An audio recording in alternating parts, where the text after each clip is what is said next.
You cannot print gold, so you want something that has a limited supply. Gold does have a long history being used by humans as a store of value, so it has that precedent over Bitcoin. But my favorite wedding gift has always been silver, and this has been like 10, 15 years. And I'm glad I've done that because the people I've given it to, they're probably looking at it today and say, wow, I'm glad I got that gift. Yeah, Dr. Allen knew.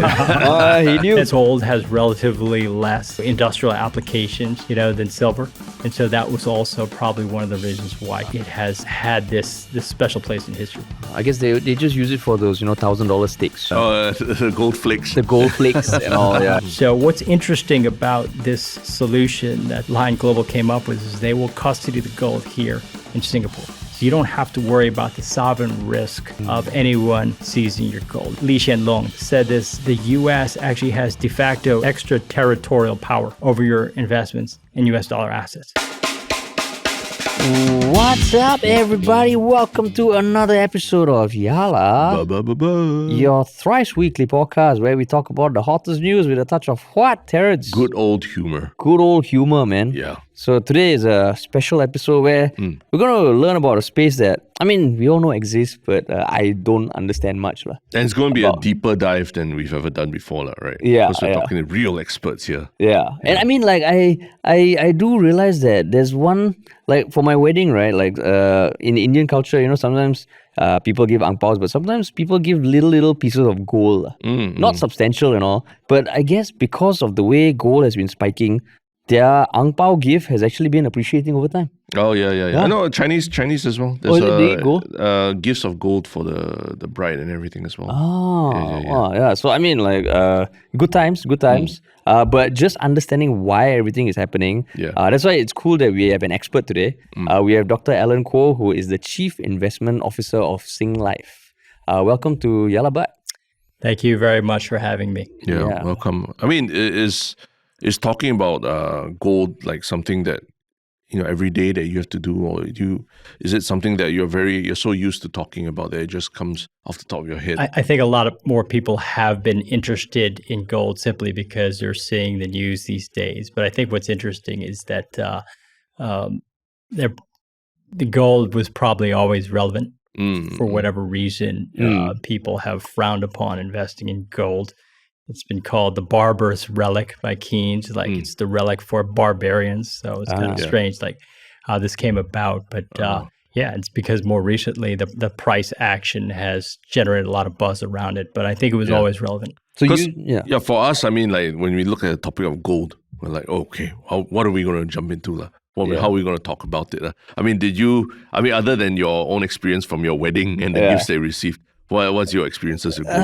I know that it's a physical asset that is meant to protect you in risky times. Yeah. I can sort of understand why, but the whole industry, the way it works, the way the price is determined, I have no clue. All I know is that in recent months, the price has been getting so high that everybody's talking about gold and when thinking about investment strategies and all. Yeah. For me, it's mainly I just watch a lot of videos of those people trying to pull out a gold bar from a box. Have you seen those? I have not seen that. It's literally a physical challenge where you stick your hand through a little hole in a box, a transparent box, and there's a gold bar in there, and you're supposed to pull that out just with your hand alone. Yeah. And apparently, you need a lot of wrist strength and all to do that. Yeah, so if you Google that, you will see videos everywhere, and often the winner doesn't need to be someone bulky. No, it's not. It's technique. The technique. It's technique, entirely technique. About physically how you hold a gold, right? Yeah. Even though I don't think that's the kind of conversation. We're talking about physically holding gold, but not that kind of physical holding, right? Yeah. But before we deep dive into gold, you're the Chief Investment Officer now, but what's your relationship with the financial world? Have you always been interested in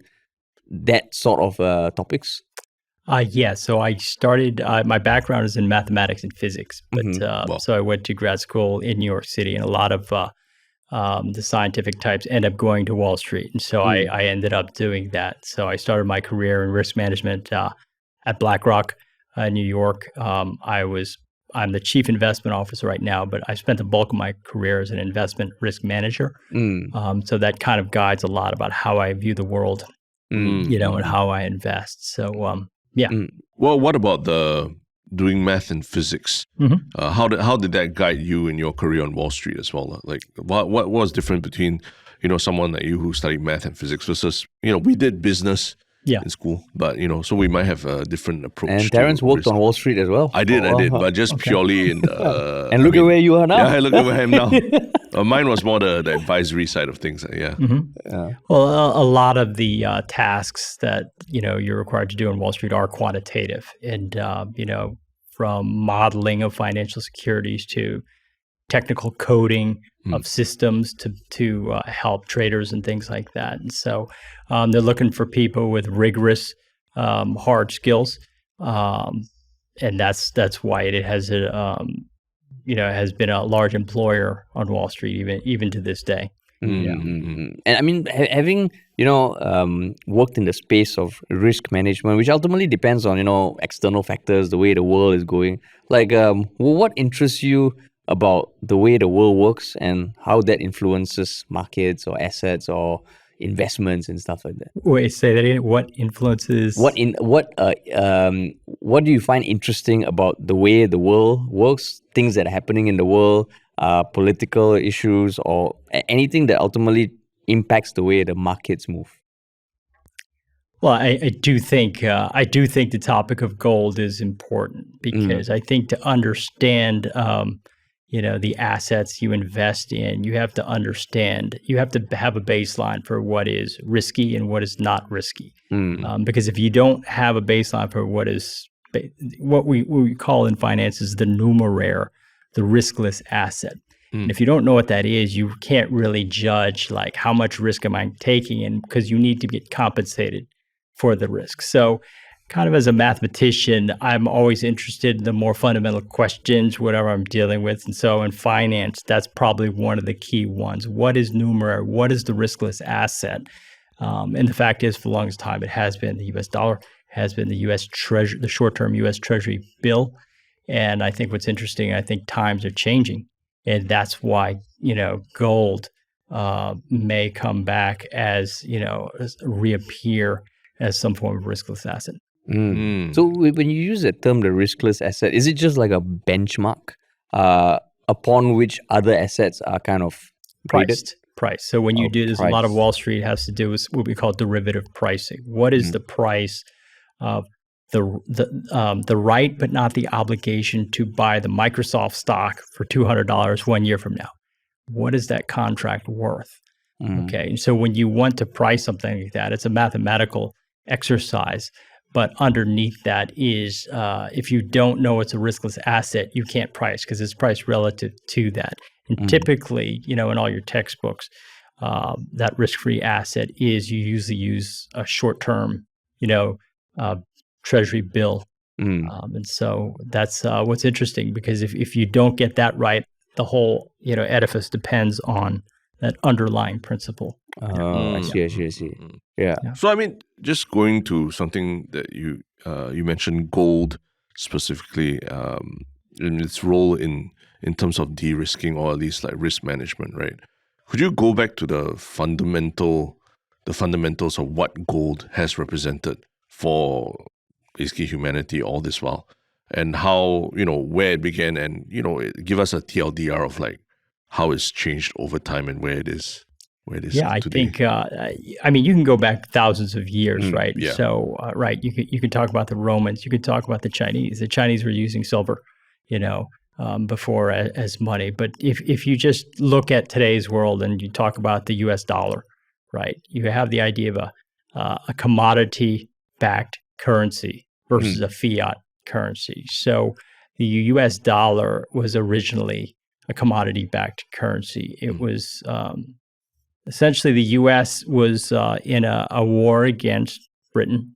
It won the war. It got its independence. And I think around 1790s, it developed the U.S. dollar. And the dollar was defined as roughly like 1/20th of an ounce of gold. Okay. So you're going to define your currency in terms of how much gold you can buy. Okay. And so that is the start of the U.S. And so that's fine. What happens later on is that Franklin Delano Roosevelt he essentially revalues the dollar. It says $1 can now only buy 1/35th of an ounce of gold. Okay, so that's the first big movement. And when was that? That was somewhere around 1933. You got to check the exact date, double check that. So that's part of the history. But then what happens during the end of World War II, the countries decided they needed a reserve currency, and that was decided to be the US dollar. So the idea was that the US dollar would be pegged. It would buy 1/35th of an ounce of gold. Then all other countries would peg their currencies to the value of the US dollar. Okay. So that was the agreement. And so you could essentially change your dollars for gold in the US. That's a commodity-backed currency. And then what famously happened in 1971 is the US was in a war in Vietnam. And typically when you get into wars, you end up having a lot of debt. You can't pay back that debt. And then a lot of countries decided, hey, your debt is too high. I want to start cashing out the dollar for my gold. And that's when, for example, the French decided, I think they sent in a warship to go collect their gold. And you may have seen Allen Kuo in Singapore. He was on a recent panel with Ray Dalio, and he was actually saying that he was one of the ones who actually had to go back and retrieve the gold back from the U.S. Really? Wow. Back to Singapore. On behalf of right? Singapore. Yeah. So wow. he's on a YouTube video there. Yeah. And so there were a lot of concerns when you don't back your currency by a commodity. People start to get worried, and so 1971 to today, there was a long time there. What happened? What happened since then was the U.S. dollar actually gained renewed strength because basically we had the petrodollar system. So the Saudis would only sell oil with you could only buy Saudi oil with U.S. dollars. So that created demand for the U.S. dollar. And so the U.S. dollar was able to, have that demand. So it did not devalue precipitously because of that. But the fact is, I think, the Saudis now sell oil also to the Chinese in Chinese yuan. And so now there's more concern about the dollar, more concern about all developing countries, the amount of debt they have.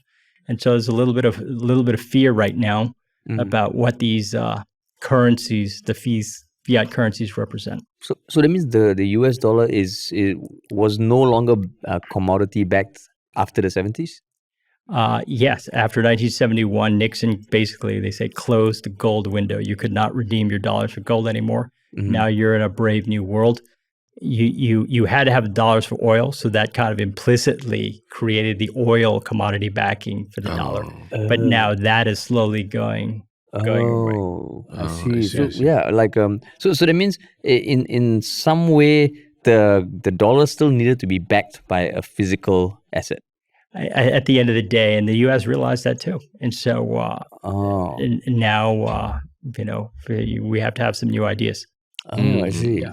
So Singapore as well was involved in going out there and actually getting our supply of gold back. Getting your gold back, and so really, I'm guessing we couldn't get it back. I think they.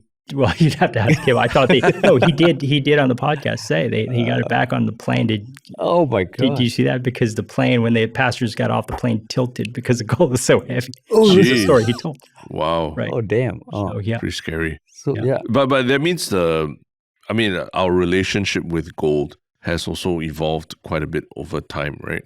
And I mean, just in terms of psychologically or philosophically, how has our relationship with gold shifted? Yeah, I think first of all, it's interesting because if the Singaporeans were so worried about this, why did it really fall out of favor? And that's the interesting thing. How does this happen? I think we get distracted. I think when you hear about things like the Mag 7 or artificial general intelligence, you kind of chase the hot new things rather than looking at the fundamentals.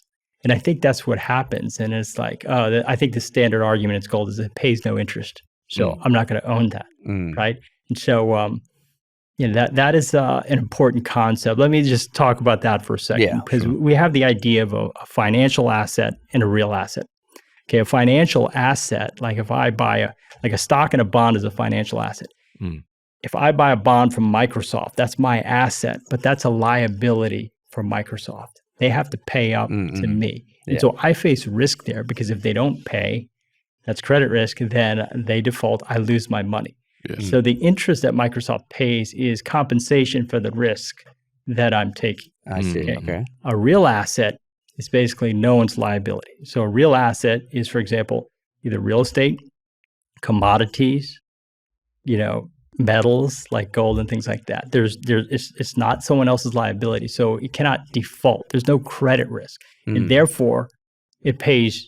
It's not supposed to pay interest, right? And so I think that's the confusion. They're expecting gold to pay interest when in fact the interest you get is typically compensation for risk. And because the gold does not have that risk, it's not supposed to pay anything. So that's kind of an inversion of our thinking, and I think that's what kind of confuses people of potentially why these things fall out of favor. It needs to pay interest. I see. So, but I mean, the reason why gold is like a riskless asset because of there's a limited supply of gold.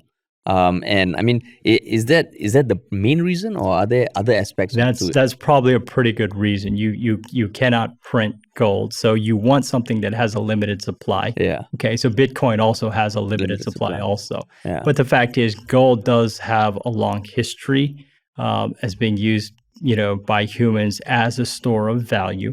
So it has that kind of precedent over a Bitcoin. I do think. There are some, as an investor, you probably want just a little bit to diversify. But the fact is, you have to also consider your security. Would a central bank really load up on a lot of Bitcoin? Because, there's been recent news, that your Bitcoin can also be seized too, right? So there's cybersecurity questions that you have to worry about too. For Bitcoin. So it's important the supply is controlled, right?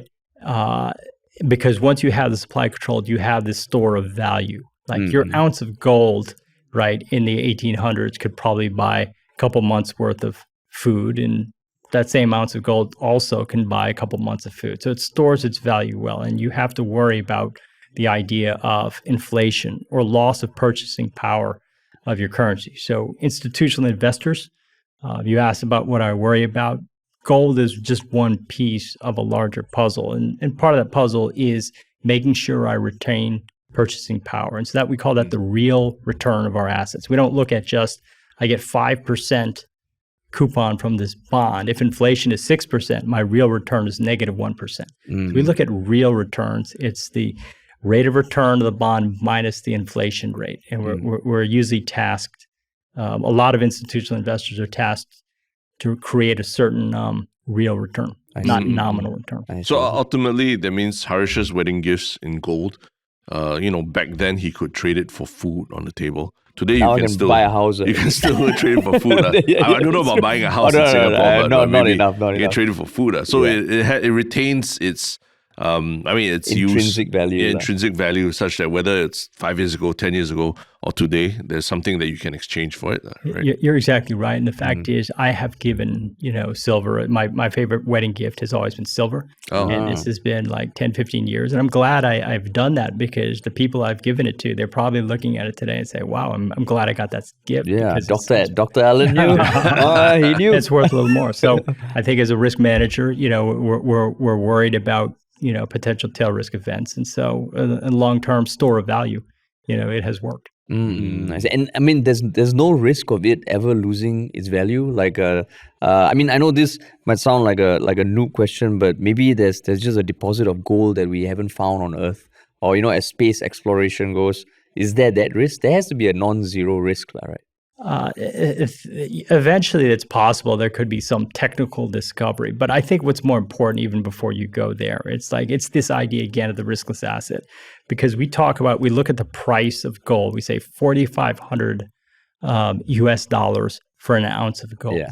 But it actually kind of should be inverted, right? The dollar was defined in terms of how many ounces of gold it could buy. So typically you price your currency in terms of ounces of gold. You don't price the gold terms of your currency. Your currency. Because once you do that, then you have to start talking about, will it lose its value? That's relative to the currency. Yeah. But the question is, if you actually defined what is riskless as gold, that wouldn't be a question anymore, right? It would only be like, the question is how much these currencies are worth. And so I think that ends up confusing a lot of people. I see. And so you do get the questions, can it lose value? If everyone defines it as a riskless asset, then that is the baseline. Okay. Right. And so, but you know, when you talk about like let's say somebody even wanted to invest a bit of gold, I think I've come across ways that you can, invest without actually physically owning the gold, right? But for you, is owning the physical asset a big part of it? Because I mean, one of the things that is being launched in Singapore is the Lion Global Singapore Physical Gold Fund, right? And it's the first physical gold fund that is insured and securely vaulted in Singapore. Why is it such a big deal? Because now with everything digital, as a retail investor, it feels like I can buy anything I want, like a gold ETF. Doesn't matter where it's stored. So this is important. So this comes back to my background in risk management. I'm a little bit paranoid about these things. I look at a lot of the details, and it comes back to this credit risk idea. So a lot of the financial institutions have departments that just look at credit risk, whether or not someone is going to fulfill their obligations to you. Typically, it is whether or not this corporation is going to pay you back money. Okay, but now you have a separate situation. Now we look at what we call sovereign risk. Whether or not a country potentially can seize assets, because it has happened before. I think Venezuela is the case where U.S. assets were seized when Chavez came to power. This is a type of credit risk we're facing. And then the opposite thing happened to Venezuela too, that it had gold stored at the Bank of England. Now the Bank of England is not giving the gold back to Venezuela, right? So it works both ways too. So this is a form of credit risk when the assets, people basically expropriate your assets. Okay, so we have to be concerned about that as risk managers. It's standard for any bank to look at corporate credit risk management, sovereign risk management. But the idea is that we have an idea of what we call custody. When you buy a stock or a bond, there's a certificate somewhere that has your name on it. It's an electronic certificate. Usually your bank holds it. Yeah. But the bank actually has an account at what we call a central depository. So what happened was that those ownership certificates, the Russians, right, they had stocks and they had bonds that were, essentially seized. And so this is the central depository in Europe was called Euroclear. All right. And so that started to get people like a little bit worried. If I buy a stock from a certain country, how do I know the government is not just going to take that away? So this creates a heightened sense of credit risk management, that comes to the fore.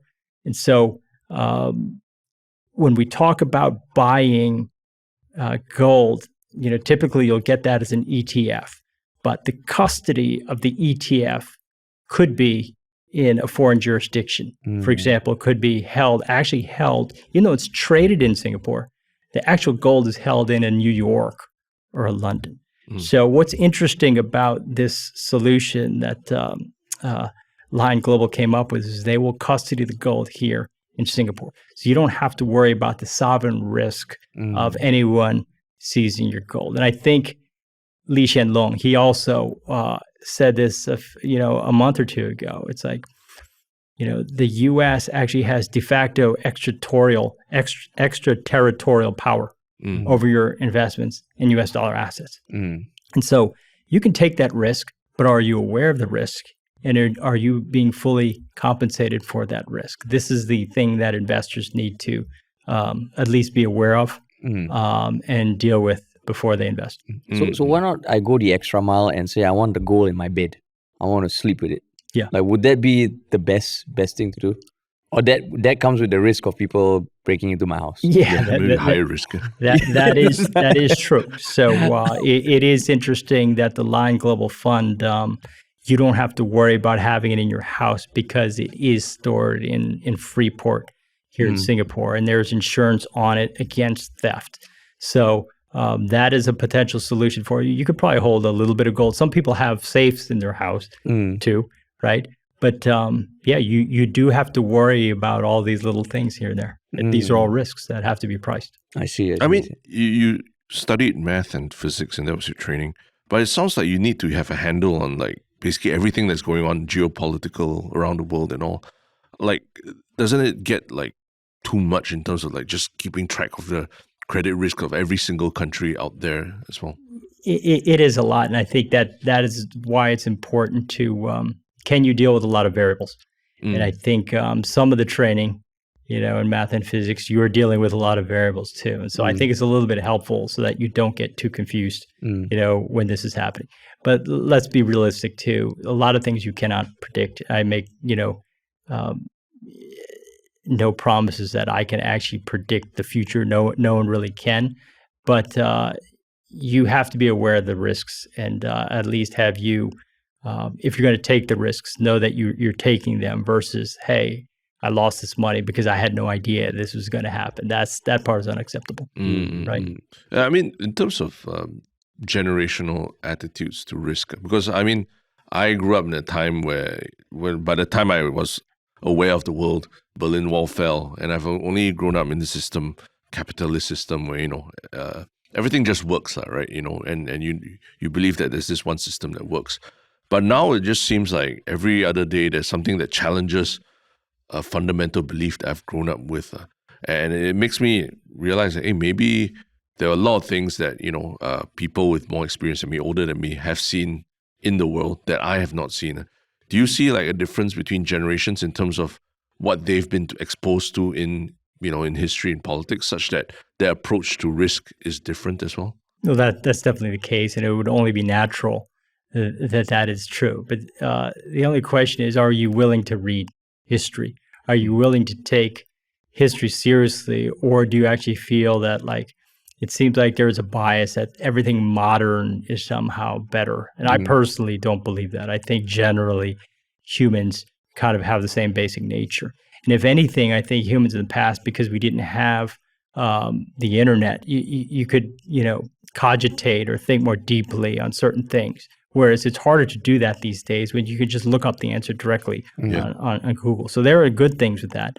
But what happens is that you end up not using your brain as much. And so that is one aspect. But yeah, it is natural for that to be the case. I personally too, at least a little bit older, I've heard the stories from my parents and my grandparents of what happened in China to them. And so I take that very seriously. They lived during a time of war.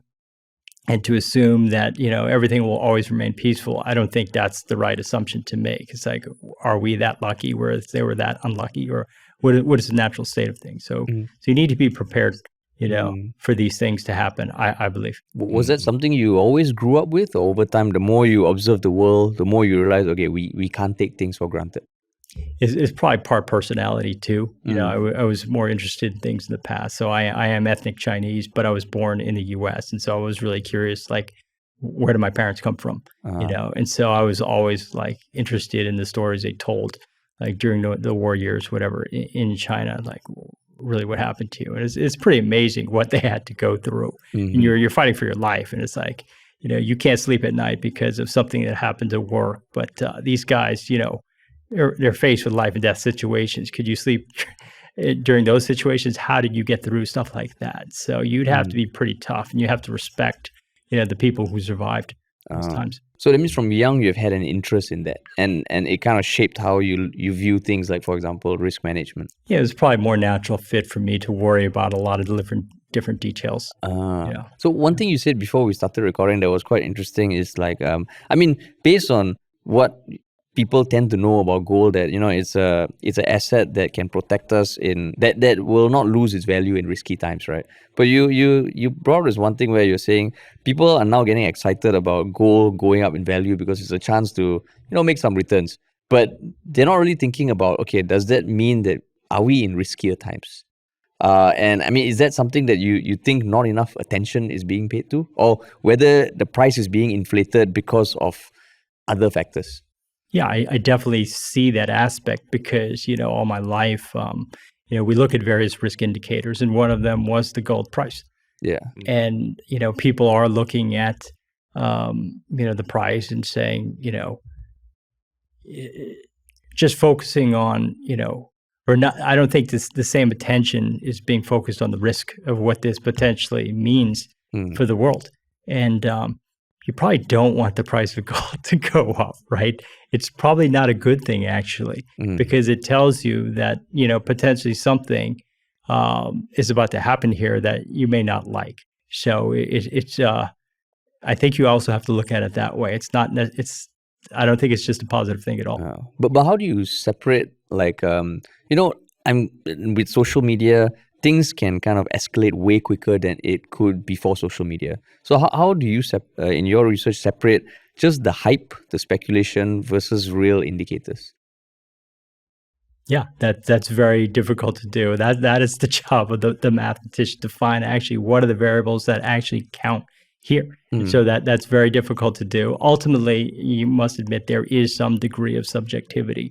Yeah. But if you're looking at it, like you say, what is the fair price of gold? You can invert the question to actually say, what is the fair price of the US dollar? Right? That's an easier task to do, because the fair value of the US dollar has to be related to its supply, because the more supply there is, the less value to the dollar. And because gold is priced in dollars, priced in dollars, if the dollar is worth less, the price of gold should actually be worth more priced in dollars. Okay, it's a mechanical relationship. If the value of the dollar is halved, the price of gold in dollars should double.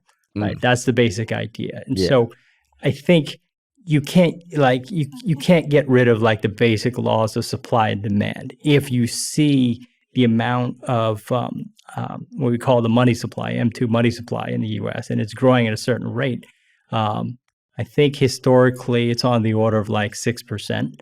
That's basically the money supply is growing at 6%. Well, that probably tells you that, roughly speaking, right, the price of gold should be related to that. If the supply is increasing at 6%, its value is going down around 6%. Priced in dollars, the price of gold should be going up 6%, priced in dollars. Right? So these are the things you're kind of saying, what kind of makes sense here to get some idea of what fair value of gold should be. Okay. And so how has, in more recent years, how has gold, how have you fitted gold into your long-term strategic thinking in your role as a chief investment officer? Yeah, so it goes back to, I think we always start off with the idea of asset allocation. How much do you want in stocks and how much do you want in bonds? Because stocks are riskier, bonds are less risky. And so that first decision is always the first step most people look at when they invest. Okay, but a different way of doing that is what I had mentioned before. How much do you want in financial assets versus real assets? Because financial assets are basically promises in the future for something to come to you, whereas a real asset has value today. That's a more basic decision that you have to make up front. So as an institutional investor, that's one of the first things we're looking at. Not only are we looking at stocks and bonds as part of your financial assets, but you need to make a decision between real assets and financial assets. So that's the first basic thing. And once you have that, then you have your real assets, and you've got to decide what real assets you want to buy. Do you want to buy real estate? Do you want to buy commodities? Do you want to buy oil? Do you want to buy gold? And so that is also what we have to think about. Because the basic idea of the real asset is, again, it's for inflation protection. It's for purchasing power retention. And so that's an important part of what we do. And so the gold investment that we made is part of the larger context of our real assets portfolio and how much inflation protection that we need in our portfolios. So it helps, we call portfolio construction, right? We've seen before too that when people become more risk averse, ignoring any of the tail risk scenarios or anything crazy happening, we have seen when equities sell off, the price of gold often goes up, right? They're anti-correlated. And so when you form a portfolio and you have assets that are anti-correlated, that reduces the volatility of the portfolio. So as part of portfolio construction, you want assets that are uncorrelated, and gold has has had that property. I see. I see. You know, and then the last thing is really these tail risk scenarios, these crazy things that might happen. It's kind of like insurance. What if this happens, even though it's a small probability? What if the U.S. can't pay back its debts, or this country defaults, or that country defaults? You have to have, you know, your hedges in place for that situation. And gold is one of the ways you can do that. So you're always cycling through like worst case scenarios in your head. Well, you're cycling through what are the risks, and am I being compensated for those risks? Another risk is like if you invest in equities and stocks. If you look at the standard benchmarks for that, 60 to 70% are in U.S. equities. So U.S. equities have risk, but they also have return. But one of the risks associated with U.S. equities is the currency risk. So we have equity risk and currency risk when you invest in a U.S. stock. And we're not really getting compensated for the foreign currency risk of the equity. So we typically, as institutional investors, hedge that part out. So you need to be, sometimes you want to take risk, right? But sometimes if you're not getting compensated for it, you need to hedge that out. So we do hedge that out. Partially that's used, what we use derivative contracts to do that. But we have an interesting thing. You can use gold also as a kind of a rough hedge against the US dollar. Because as I said before, gold is typically priced in US dollars. If the US dollar goes down, just mechanically the price of gold should go up, right? As a kind of a natural hedge. So that also helps us in this situation too. I mean, for people like who invest in gold, I think maybe I'm not entirely sure, but maybe for them they feel it's something more old school, right? Like you're sort of taking a hedging position, defensive position. Maybe it's not as fun as like seeing your boomer, seeing your returns shoot up and all, right? So why if gold is really important part of the portfolio, why can't you say invest in equities in a gold mining company or something, right? You know, then you sort of there is potential for like financial returns because of the equity could actually go up. But at the same time, you've sort of got a foot in that world of gold as well, right? Like, is there a difference there? No, you can. And I think every investor has his or her own objectives and risk tolerances. Because I'm an institutional investor, we generally are probably risk management is a key part of what we do. But obviously, if you are shooting for very high returns and you're looking for short-term type of situations, then there are plays to do that. There's leverage you can take. You could, buy gold on leverage. You could buy the miners. You could buy into silver and things like that. But that is kind of separate from what we do. That's not wrong. If you have the risk tolerance to do that, right? I just say you better know what you're doing. So you grew up in the US. You've worked around the world. How does culture of a country or a location influence the thoughts or perspectives on gold? Because am I right to say that in, let's say, a country like Singapore, where you grow up, generally things have always been working. We haven't really seen huge amounts of political upheaval and all. Do you find that in countries where things tend to be more stable, people see a less need for gold, or institutions favor less gold because of what we grew up with? Well, that's probably the case. But then again, as a risk manager, just to protect yourself. Because the fact is, I'm ethnic Chinese, but I've seen what the Indian culture does. They buy gold. And it's like, for me, it's like, do they know what they're doing? I think they have a history of knowing what they're doing. They've been around for thousands of years. Yeah. Therefore, it's like, why do they do that? That's something that I need to look more deeply into, to that culture. I did know that, in China, silver was used as currency before. They also had a hyperinflation incident too that my parents told me about. And so I know what also happens to fiat currencies. And so I think you have to look around at the different cultures, realize, are you in a special place? If you are going to live your entire life in Singapore, that may be one thing too. But, I have moved around too. And so I do think, that's important to see different things. And I think you can learn a lot from different cultures. So like from all your work in this space, have you like come across any universal truths? Because I've heard that I think Ray Dalio did one video where he talked about the world moves in cycles. Like every 80 years, the same thing will happen. The superpower will come down. There'll be a new superpower. And he talks about it like it's almost there's a script. Have you seen certain fundamental truths or trends over time, given that you seem to, take an interest in culture and history? Anything that has stood out to you?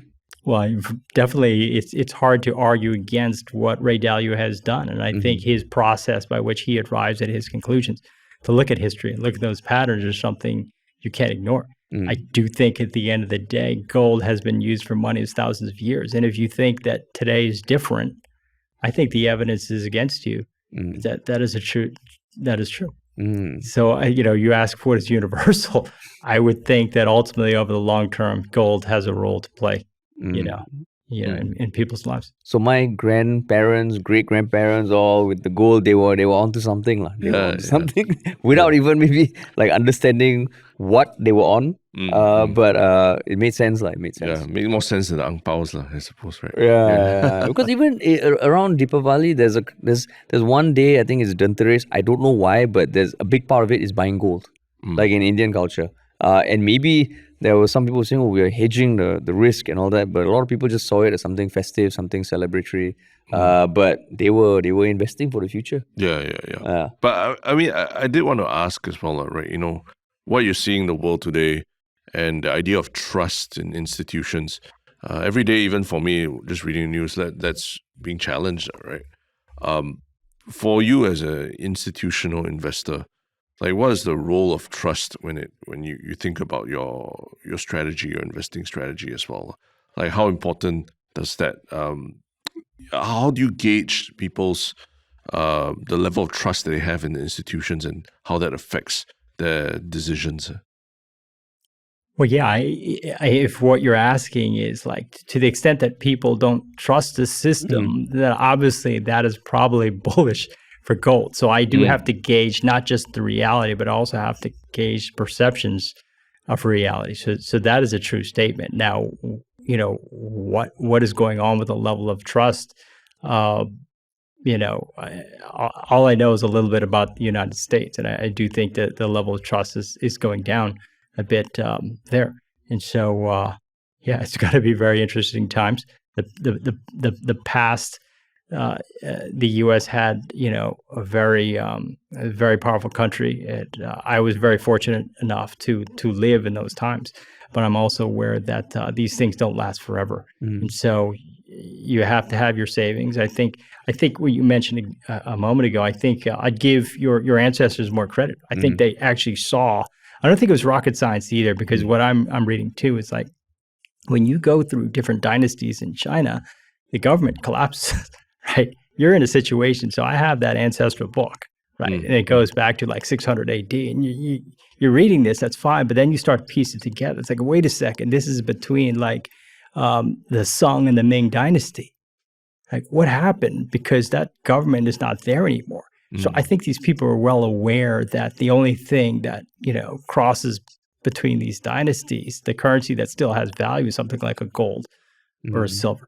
You read, the poems of, there's a poem, a poet called Du Fu in Chinese. And in his poetry, he's talking about debasement of the copper coins used in that dynasty. So these things happen over and over again. Humans do the same things over and over again.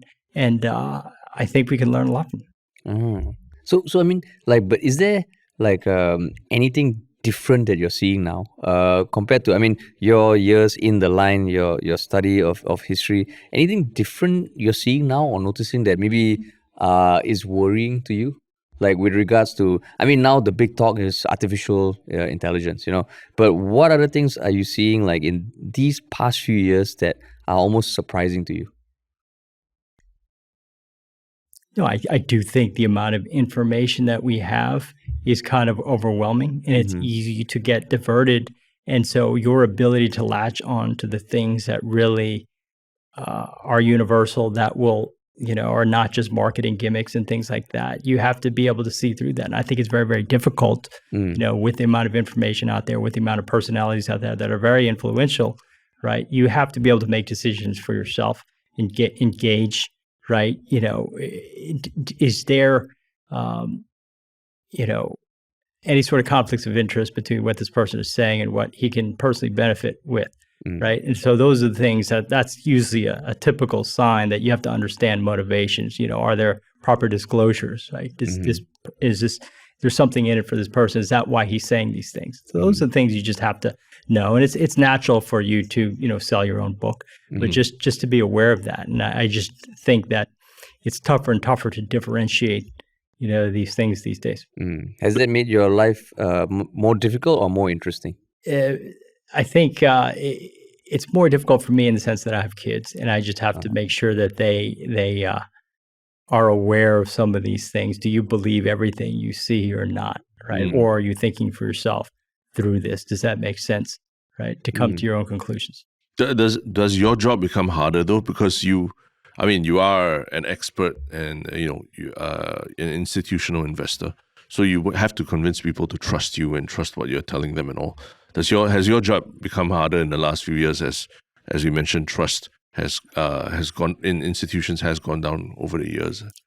It is harder, but I'd say there's always challenges whenever you work, for large institutions. But the fact is, it's actually been a little bit easier recently because the current media has also started to latch on to some of the risks that we're talking about today, about the extraordinary debt loads that we're seeing in developed markets. And so it's a little bit easier now to make an investment in gold, whereas if you tried to do this, 10 years ago, which is when you probably should have been doing it, you would have, people would not have accepted that, right? Because, for example, it doesn't pay interest, for example. It's like, why would we do that? So it's in some sense, you look at the positive aspects, it's been helpful for me. The media is latching on to some of these things that people have been warning about. And the fact that people are seeing for themselves a bit more chaos in the world. They are seeing that. And the fact is, for risk management, Trump is helping because they're seeing a lot of things go all over the place and people are getting very confused, and they need some stability. Right? He's doing a good job pointing out that whatever you thought would not be possible, it is possible. Yes. So on that front, like what kind of excites you about where we are at right now? Be it with regards to gold, be it with regards to where the world is headed. Is there anything that you find exciting? I do think at least there is some of the things that we have warned about or worried about, they're finally coming true. Now, I said before, it's probably not a good thing. The gold price rises too much, right? But at the same time, there have been a lot of people who've been worried about too much debt. You cannot over leverage yourself. Everyone knows that. But and we've been worried about, this risk for a long time. But the fact is you've been, kind of laughed at before. And so at least there's some vindication here of that happening. So like when you say, beyond that, what is positive, like I'd have to hope that, humans are such that we can figure these things out, that, we can learn from history, we can do the right thing. And so you have to be positive about this, right? That's the only way you're going to make it through in the future. You got to be constructive about the future and how do you solve these problems. And has there been a time in the past where the gold price has shot up like how it has now? Any time in recent history? Yeah, I think so. When you look at the gold price, typically you look at it in terms of percentage gains. Like if you look at the actual price, it's like it looks like it's gone up a lot, but from 2,000 to 4,000, it has basically doubled. But in the late 70s, it went from like 200 to 800. So it went 4 times. So you're typically looking at this in terms of, what we call a geometric rate of return. You also say the logarithmic plot. If you plotted it on a log scale, that's the proper way to look at it. So if you're looking at it from that perspective, the price has been rapid, but it actually is not as rapid as what happened right in the late 70s. And one question I've always had about gold, like I can understand the scarcity of gold and all, but there are other precious metals. There's even more scarce metals. Is it because gold has had such storied history and it's always been seen as a store of value, which is why it's hard for another metal to kind of take its place. I think, well, you're exactly right. But the thing is, if a metal also has industrial value, then that kind of makes the situation a lot more complex. For example, silver, right? The fact is silver was used as money before, but the fact is, China uses a lot of silver in their solar panels. And if the price gets too high, it starts to affect the industry. It starts to affect the economy.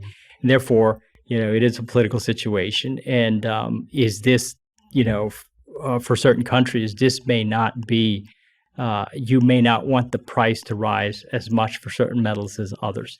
So gold has relatively less, industrial applications, than silver. And so that was also probably one of the reasons why it has had this special place in history. I guess they just use it for those $1,000 sticks. They have the gold flakes, and all. Yeah, and what's coffee that as well. Yeah, there's the tequila with gold flakes inside also, right? I've had omakase like gold flakes just flying through the air before. Yeah. You didn't capture them as stores of value. Oh yeah, hedge the risk of this being a very bad meal.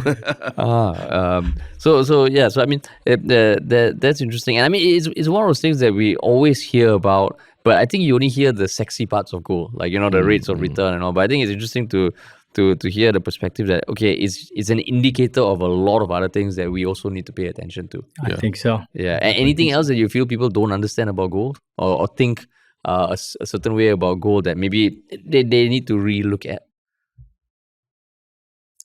I think ultimately you have to look at there's an insurance aspect too. We mentioned this briefly before, that in case something really goes wrong, having a little bit is not a bad thing. And I think part of the Indian culture recognized that a long time ago. So kind of tail risk hedges that we talk about in risk management, that is something, is it for you? Do you need insurance? A lot of people do need insurance, so something to think about. I mean, I found it interesting you talked about, like looking at your ancestral lineage, and realizing that, our ancestors have gone through crises like that as well. Yeah. And I mean, I can, like you, I can only hope for my kid, that, we'll power through this, we'll be resilient through it. And but we just have to, make sure that we hedge all the risks along the way. Hedge all the risks. That's going to be my phrase now. Yeah, I'm definitely going to catch the gold flakes next time, despite throwing it out around. But cool. Thank you so much for giving us the insight into an industry that everyone knows about, but maybe might not understand.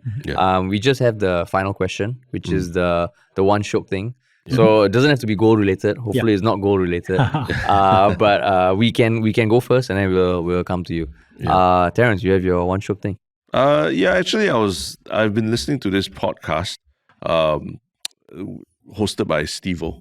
Steve-O's podcast, from Jackass. Jackass. Yeah, so he has a podcast where he speaks to a lot of artists and people in entertainment from our generation, like the 90s and all. Yeah. So he had Mark McGrath of the band Sugar Ray on his podcast. God. And they just did they talked a little bit about why people these days, or even ourselves, why we're also nostalgic for the 90s. Like, why specifically the 90s? It seems like everyone talks about 90s like a golden era for entertainment and all. And I think Mark McGrath just had a very good, he had a very nice theory, was that essentially that was the last time we actually enjoyed cultural products together as people. Like we would watch a show on Friday and then talk about it the next day at work, or just talk about it the next day, or we would go to movies together. They'd be released at the same time and we'd all catch it in cinemas at the time. Then we talk about it after the weekend. So everything just followed a schedule. But the moment, it started to go digital, he says Napster, but I think more social media. The moment Napster came in and you started being able to just enjoy, music on your own. You don't listen to a radio anymore. You don't watch TV at an appointed time. That's the time that we just stopped having that togetherness in our consumption of cultural products. So I thought that was an very interesting theory. And we speak about it a lot, where even if there's a big Netflix release, like you watch Stranger Things or something, like if no one else in the office watches it, you're just like, there's no cultural touch point for everyone to center around and talk about, right? Because you feel you can watch it anytime. Yeah, I can right? watch it anytime. I'll watch it when I'm finished with what I want to watch, right? Yeah. So yeah, we just don't have that sense of togetherness in terms of just how we experience the world anymore. And that's why the 90s was the last time that we could actually do that before technology took over and changed the way we consume things.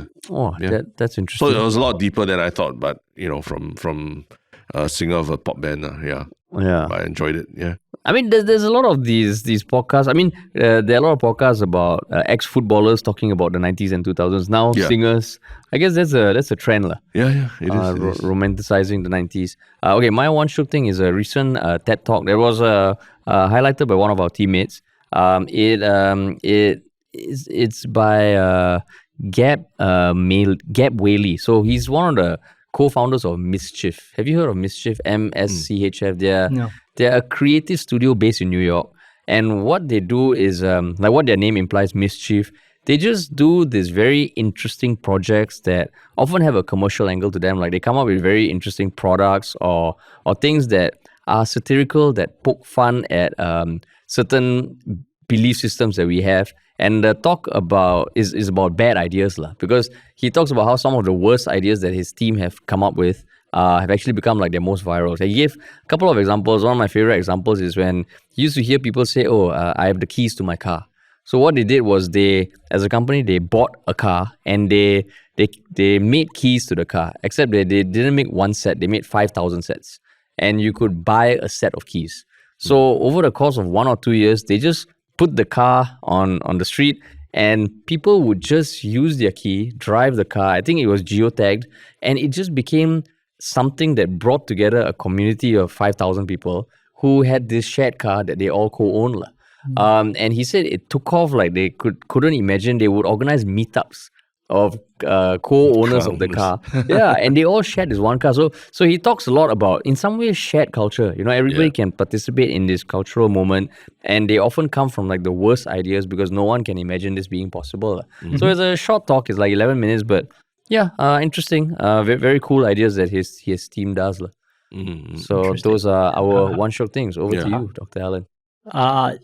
In line with the podcast, I think I'll say two things. One is there was an analyst called Zoltan Pozsar, Poszar. He essentially called, what's happening today in terms of a tilt away from fiat currencies to commodities, that what is really going to have value is a real asset. And so I think that was very important.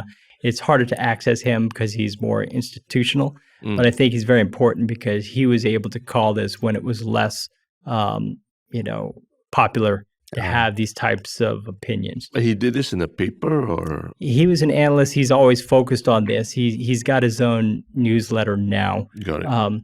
But I think he's important because he was a bit prescient, in all this. Zoltan Pozsar. Yeah. Okay. Another one that's more accessible. He doesn't have his own podcast, but I do listen to his Luke Gromen, Gromen. So he does talk a lot about gold. He does talk a lot about, reforming kind of the system, how the United States can potentially get out of the problems it has. And he thinks gold has a strong role there. And Luke is much more available on YouTube. So these are the things that influence me. I just say totally off the wall here. A lot of times I watch videos like Ghost Town Living, where the guy in California, he bought his own ghost town, and he just explores the ghost town. And so that kind of that type of solitude is also something that I enjoy. I mean, that's up your alley about thinking about the history of a place and why it thrived and why it fell and all that. I think he just wants to veg out, right? He just want to veg out. It did start off with he one of his videos he talked about, he mines silver and he actually melts it down. It says how much work it does to take out a mine of silver. So that's kind of what started me on it. Like, what is again, we're looking at what is the fair price of silver, and based on, for example, the minimum wage in California, and you can count the costs and things like that. From that perspective, silver was underpriced at the time he made that video. And that's what started it. But then I realized, wait, these are interesting I see. And I mean, I think I don't know whether it's the same person, but like he bought the area during COVID. Yeah. Yeah. So the channel is called Ghost Town Living. Ghost Town Living. Ghost Town Living. Oh. Okay, cool. So he had a passion for it. He's living his dreams, exploring the town, and I respect it. And he's providing relief to a risk manager and chief investment officer all the way in Singapore. All the way in Singapore. Yeah. He's got dreams, and he's trying to fulfill them. Oh, awesome. But yeah, I think that's a great one-shot thing. And we'll list down the other two economists as well. Is that what you could call them? Yeah, you could call them that. Economists. Thanks so much for giving us so much insight on gold. And sharing with us the history of gold, because I mean that's super interesting. Yeah. Great. Cool. Thank you very much for having me. So Terence, how do you find that conversation with Dr. Allen? I think it's quite interesting because he really has a sense. I mean, even as a mathematician, in physics as well, physics expert. Physicist. I was going to say physicist. I was going to say physician. Yeah. But he has a real hold on an understanding of our place in history, right? He talks about himself and his own ancestral lineage, and the stories that he hears from his parents or grandparents about how they lived through very difficult times, but also just about in general where we are in history, humanity, and the kind of peace that we've enjoyed for the last decades, the last 4 or 5 decades or so. Can't be taken for granted, and we're seeing that play out right now, and maybe that is reflecting in the value of gold going up as well. I was thinking that, I mean, certain anecdotes that he gave in the history of gold, and even Ng Kok Song's part in getting back our gold was super interesting. But I was just thinking, I wonder if in his personal life he also applies the concept of risk to everything. Like anything good you enjoy, it is there is risk attached to it, I believe so. Yeah, because you were saying you never think about it that way, right? You don't get interest from gold because there's no risk to compensate. Yeah. Right. So that sort of framing was quite interesting, Yeah, and then just the idea of Singapore, we all know about Freeport, and we understand Singapore. We always hear Singapore's a safe haven and everything, right? And now you kind of understand it better, that literally storing your gold in Singapore, there's a much lesser chance of it being seized, whether it's, how, assets were seized in Venezuela or assets were seized in England as well, right? Depending on where you came from, right? In Singapore, it seems like people understand that it's really much safer here. And even more so today that, that Singapore seems to stand out in terms of a very safe place to physically store gold as well. Yeah, but I mean, outside of Singapore, that was the thing that was also quite worrying when he pointed out that, a lot of people are excited by the prospect of the gold price going up. But what does that mean? Doesn't it mean that the world is riskier?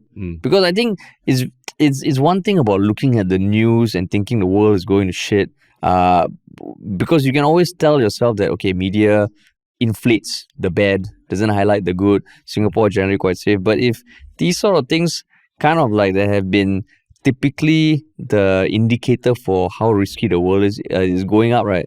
Then that means that is something bad coming? I don't know. Should we all be celebrating that gold price is going up? It makes you look at it another way. And even just the concept of thinking about the price of gold versus the dollar, right? Yeah. Whereas last time it used to be that the dollar was pegged to an amount of gold, right?